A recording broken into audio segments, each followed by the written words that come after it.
Hello, everyone. I promised this week, on the third anniversary of my business, that I would start posting a lot more video. And so Wednesday is the day that I'm going to try and do that, try to post something new about what I'm working on, about what I'm doing, about problems and solutions that I've come across. But I'm also a big reader, and I'm really working on expanding my business book repertoire. So I wanted to talk today about the book that I just finished, Influence: The Psychology of Persuasion. I've been studying sales lately, and this is what book was recommended to me by several different people. One of the interesting things that Robert, the author, talks about in this particular book is that there's this kind of built-in reciprocity. When somebody gives us something, we automatically become indebted to them and feel obligated to give them something back when they ask for it. So with keeping that in mind, I wanted to tell you a little story about when my husband, Greg, and I were traveling.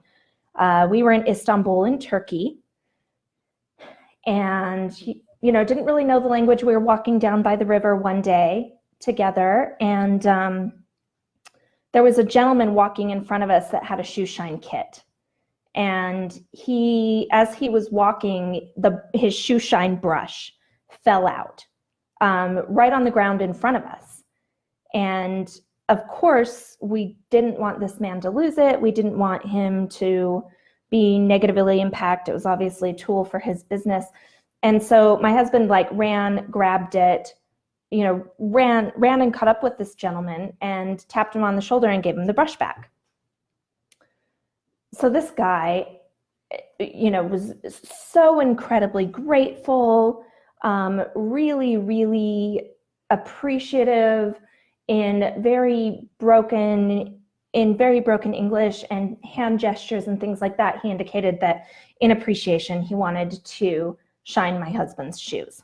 And we said, no, that's okay. You don't have to do that. And he said, no, it's a gift from me to you. I really want to, in appreciation for you picking up my brush. So finally he talked us into it, essentially. And this guy shined my husband's shoes for free in appreciation. And then at the very end indicated that he wanted to be paid.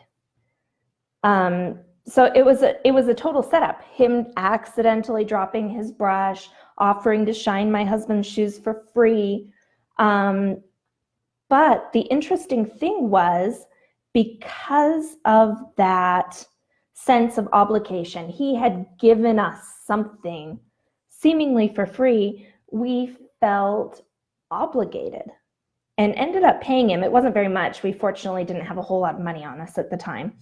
But we did end up paying him because that ingrained feeling of somebody did something for you, so you need to reciprocate when they ask for something in return.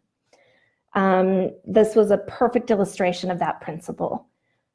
So taking it back to business, to influence, to persuasion, this guy definitely used that innate instinct that we have for evil. We were totally, we both left with a bad taste in our mouth.